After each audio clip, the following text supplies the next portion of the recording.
Hola chiquillos, buenas tardes, espero que se encuentren bien. Hoy día vamos a hablar un poquito sobre valvulopatías parte 2 o parte B. Habíamos visto en clase todo lo que es la válvula mitral, hoy día nos toca todo lo que es la válvula aórtica. Por lo tanto, lo que es estenosis aórtica es la disminución del orificio valvular, eh, este sea menor a 2 centímetros cuadrados y va a haber una obstrucción del flujo de salida del ventrículo izquierdo. Por lo tanto, esta obstrucción puede estar situada por encima de la válvula, que sería supravalvular, bajo la válvula subvalvular, justo en el tracto de salida del ventrículo izquierdo, o también desde la propia válvula, que es lo más frecuente o lo más usual. Como hay un obstáculo de salida de sangre del ventrículo izquierdo en sístole, el mecanismo de compensación del cuerpo, del corazón, para poder vencer este obstáculo es que existe una hipertrofia del ventrículo izquierdo. La principal alteración que ocurre es en diástole, ya que al tener un ventrículo izquierdo hipertrofiado, este no se relaja como debería relajarse habitualmente. Y la primera fase, que es del llenado pasivo de la aurícula, no se va a realizar de manera adecuada, por lo tanto la aurícula va a tender a tener una contracción mucho más fuerte para que ocurra este llenado pasivo. ¿Qué es lo que ocurre? Al igual que como lo habíamos visto en la estenosis mitral, cuando hay taquicardia va a empeorar esta sintomatología que puede tener el paciente debido a que se acorta la diástole, que es donde ocurre principalmente el problema en esta patología. Una de las arritmias peor toleradas sería la fibrilación auricular. Eh, ¿Qué es lo que ocurre? Como tengo una masa ventricular aumentada, hipertrofiada, hay una mayor tensión parietal en la pared del ventrículo izquierdo en sístole para poder vencer este obstáculo y eyectar la sangre que debería eyectar. Sin embargo, las necesidades de oxígeno que voy a tener del miocardio debido a este aumento de la hipertrofia, ya que aumenta el trabajo, aumenta el gasto de ATP, por lo tanto voy a tener mayor consumo de oxígeno, pues va a ocurrir un desbalance entre la oferta y la demanda, me va a llevar a angina. ¿Y por qué me lleva a angina? Recordemos que las arterias coronarias se irrigan principalmente en diástole y para que la sangre pueda entrar a las arterias coronarias, la presión aórtica tiene que ser mayor que la presión que ocurre dentro del ventrículo izquierdo. En esta patología ocurre al revés. Tengo un ventrículo muy hipertrofiado donde hay mucha presión dentro del ventrículo. Por lo tanto, va a llevar una disminución de la perfusión coronaria. Y muchas veces tengo angina, tengo esta disminución de la perfusión coronaria, pero tengo unas coronarias sanas. Por lo tanto, es solamente porque me faltó irrigación y el corazón comienza a claudicar y empieza este dolor tipo anginoso. También puedo tener disnea y esto tiene que ver porque tengo esta alteración diastólica inicial que me aumenta la presión diastólica en el ventrículo izquierdo y de forma retrógrada también aumenta la presión tanto de la aurícula izquierda como de las venas pulmonares. Y la otra sintomatología que tengo es síncope, que esto tiene que ver por la alteración sistólica en donde hay una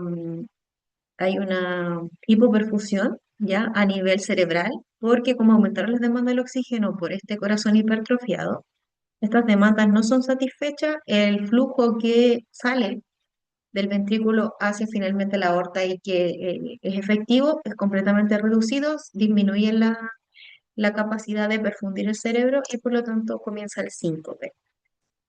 En cuanto a la etiología, tenemos las tres causas más frecuentes son alteraciones congénitas, que podemos tener una válvula aórtica bivalva o univalva, calcificaciones y enfermedades reumáticas. Las menos frecuentes, lupus, enfermedades metabólicas o de alteración metabólica del calcio. En cuanto a la clínica, tenemos que aparece habitualmente en personas de 60 o más años, es muy rara verla en pacientes de 40 años, y tenemos una triada clásica, angina, que ya lo comenté, síncope y además con toda esta adaptación que va haciendo el ventrículo, puedo tener una falla cardíaca. La angina, como les dije, habitualmente Se produce porque tengo una disminución de la perfusión y que las coronarias pueden estar sanas. Por lo tanto, no entrego el suficiente oxígeno a las coronarias por este desbalance que existe entre la oferta y la demanda, porque mi corazón ya me ocupa mucho oxígeno, tengo la presión muy elevada en el ventrículo, no se irrigan las coronarias. El síncope eh, era por lo que había explicado, no tengo demanda, por lo tanto mi oxígeno y mi riego sanguíneo está disminuido. Eh, y tengo falla cardíaca que tiene un pronóstico bastante malo. Ya cuando aparece, mi pronóstico es hasta 2 años y se vuelve más sombrío si el paciente además tiene una hipertensión pulmonar porque empieza a claudicar también el lado derecho. Una vez que aparecen los síntomas, el pronóstico es malo, la supervivencia igual es mala, desde que empiezan hasta aparecer los síntomas hasta la muerte va a depender de la clínica. Si, como ya les había dicho, si ya comienza con insuficiencia cardíaca, mi pronóstico es hasta 2 años, si aparece el síncope 3 años, y hasta 5 años cuando aparece la angina. En cuanto al examen físico, podemos encontrar un pulso parvostardo. Si existe hipertensión pulmonar o insuficiencia tricuspidia, sí voy a tener una onda V que va a ser prominente en la presión venosa yugular y voy a tener hipotensión con el ejercicio.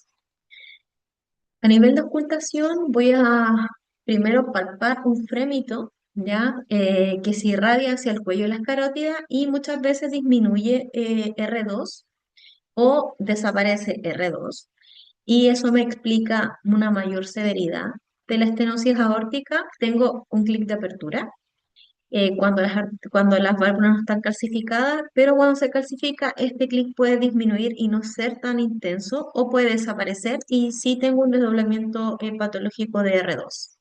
Tengo un soplo sistólico que tiene forma romboidal, que se escucha mejor en el foco aórtico y se irradia hacia el cuello y las carótidas. Y la intensidad del soplo, que lo habíamos visto en una de las clases, no tiene relación con la severidad. Eh, Solamente podemos ver que esta incluso puede ir disminuyendo cuando el ventrículo ya está claudicando. Y a veces este soplo se puede irradiar hacia el borde external izquierdo, que se llama fenómeno de Calla-Bardeen. Esta es la representación gráfica del soplo sistólico eyectivo o de forma romboidal, que es típico de la estenosis aórtica, con el inicio siempre de un clic de apertura, un desdoblamiento patológico de R2. ¿Cómo hago el diagnóstico? Al igual que todas las valvulopatías, la técnica de elección es el ecocardiograma. El Doppler o el Doppler que voy a tener del ecocardiograma me va a llevar a que yo pueda calcular el gradiente máximo, el gradiente medio y poder cuantificar la severidad de esta estenosis. También puedo hacer cateterismo en donde confirmo el gradiente, pero también puedo calcular el área de la válvula cuando tengo dudas con la ecocardio, pero lo más importante, me ayuda a ver la anatomía coronaria cuando quiero planificar una intervención quirúrgica, porque acuérdense que les dije que la angina puede ser en coronarias sanas. Y esta es una clasificación ecocardiográfica para establecer si existe una estenosis aórtica severa o no. Lo primero que tenemos es un alto gradiente, que aquí sí o sí es una estenosis aórtica severa. Mi gradiente medio, ya la presión, es mayor a 40 milímetros de mercurio, con una velocidad muy elevada, una velocidad peak de más de 4 metros por segundo, y mi área valvular va a estar reducida porque es una estenosis menor a 1 centímetro cuadrado. El ejemplo más simple es cuando ponen un dedo sobre una manguera. Estoy tapando el agujero de salida, lo que ocurre con una válvula así de reducida.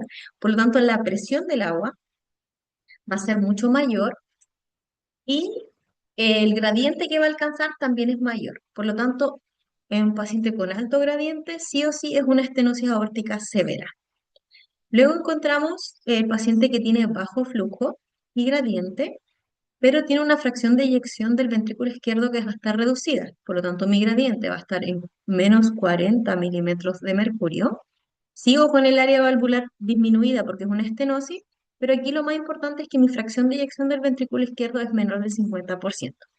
Por lo tanto, en estos casos es que debemos establecer que queremos estresar este corazón, por eso le damos dobutamina, para saber si es una estenosis aórtica severa o es una pseudoestenosis, ya que mi FEBI es tan disminuida, en realidad está disminuida o es porque solamente yo estoy inyectando poca sangre.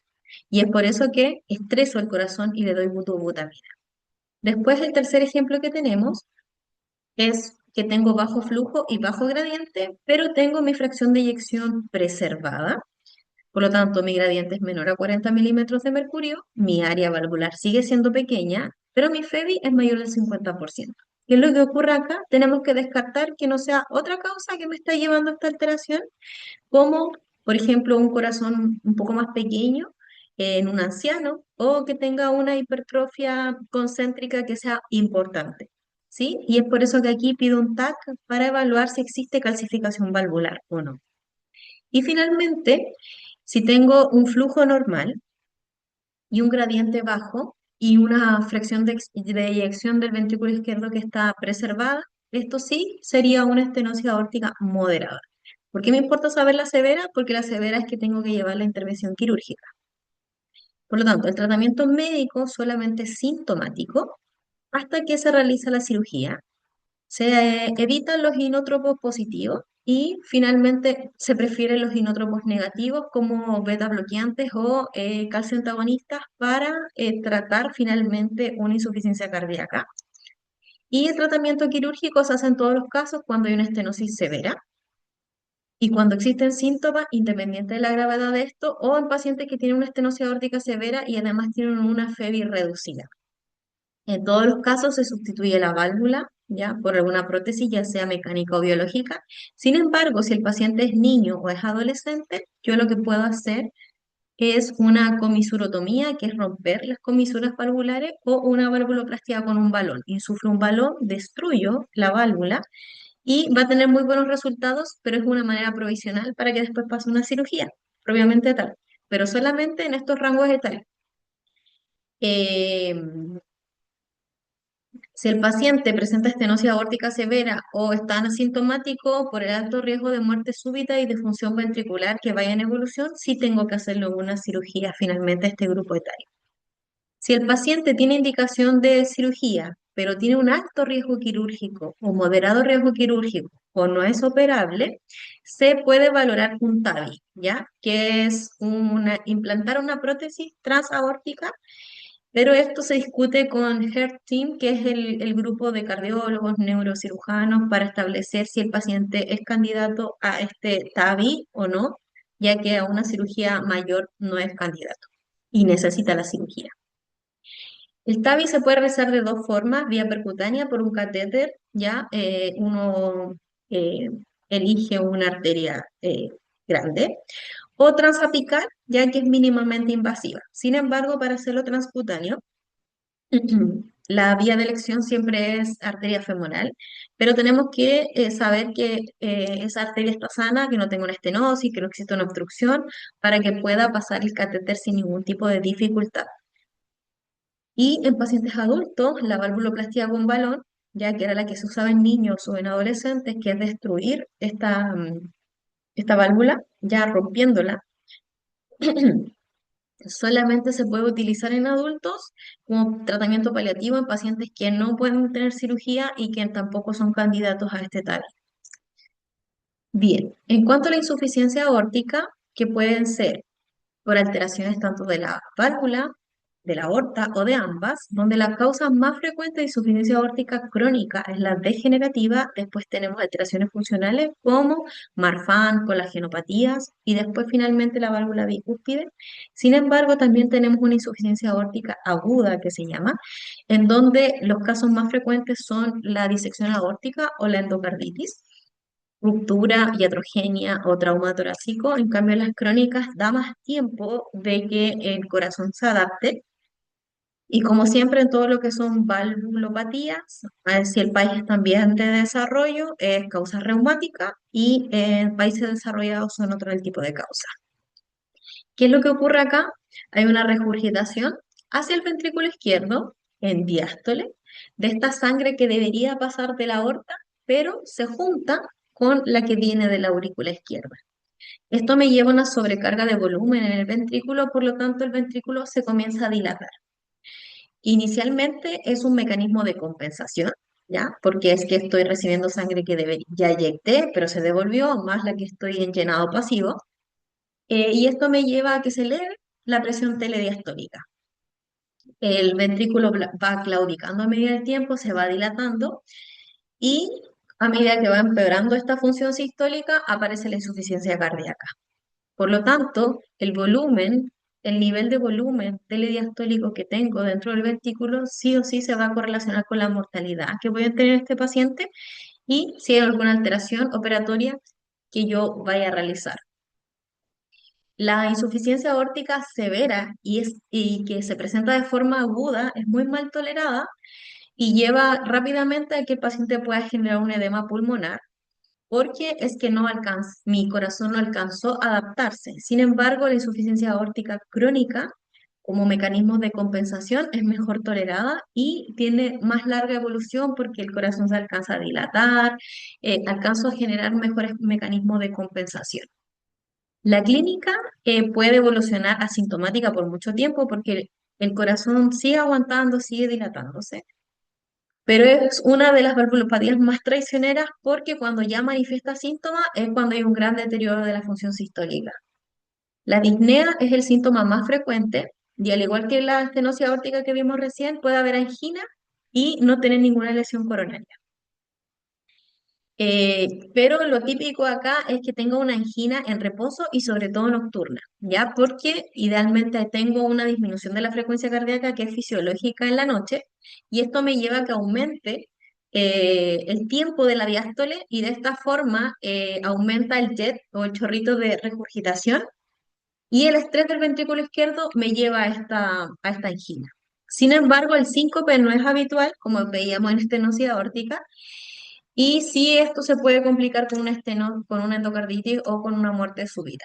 Tenemos muchos signos clínicos que imagino que tal vez los vieron en semiología, como el signo de Muset, que es el movimiento de la cabeza con los latidos rítmicos, o Müller, que es las pulsaciones en la úvula, o Kinke, que es las pulsaciones en el lecho unguial.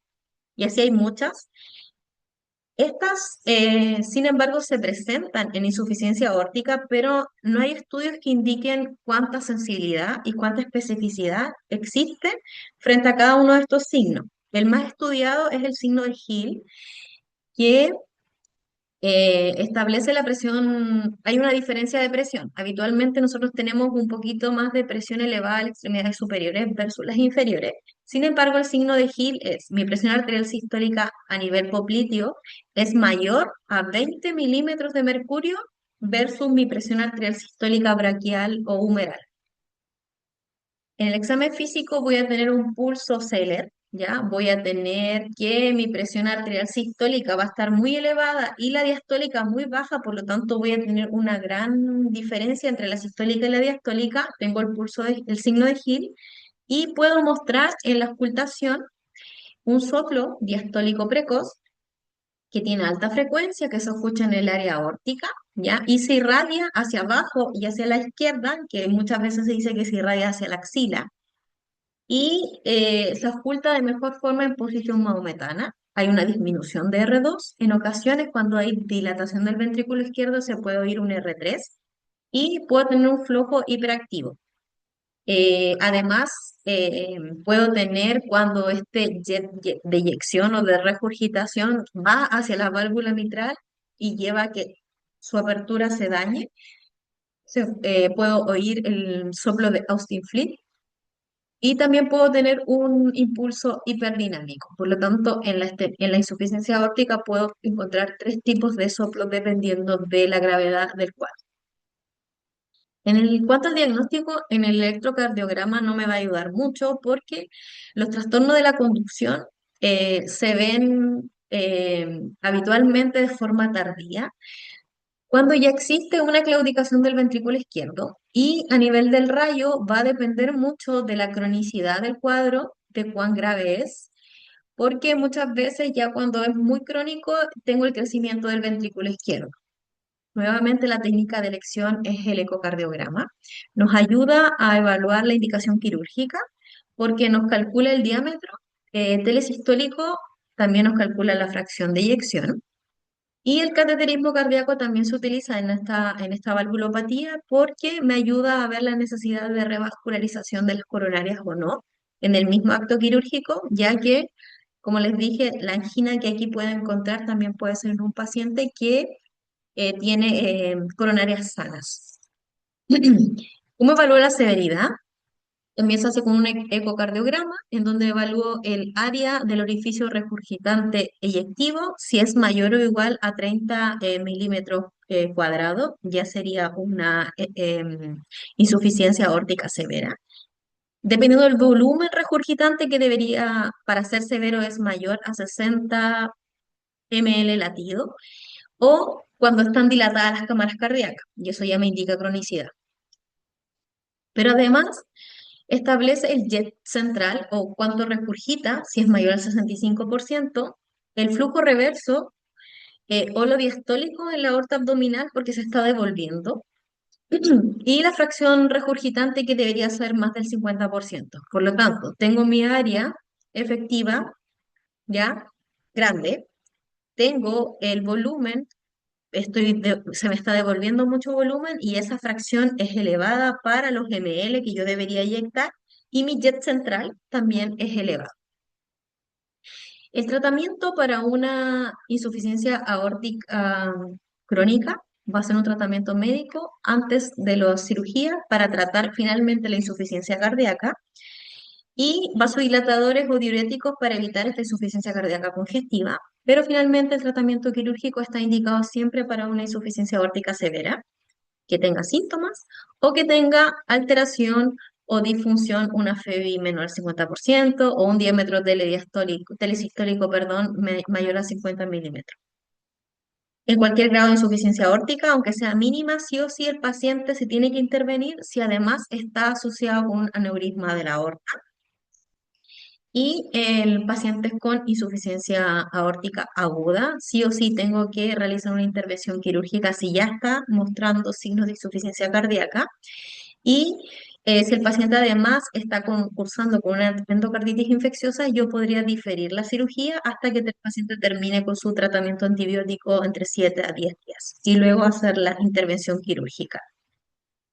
Eh, la técnica quirúrgica es sustituir la válvula por una prótesis. Sin embargo, si los velos están sanos, yo podría en ese caso hacer una reparación de la válvula, ya sea por un remodelado valvular o porque reimplanto una válvula por un tubo protésico. Estos me llevan claramente que son intervenciones quirúrgicas que no se realizan en cualquier parte, en cualquier hospital, sino que es centros especializados. Bien.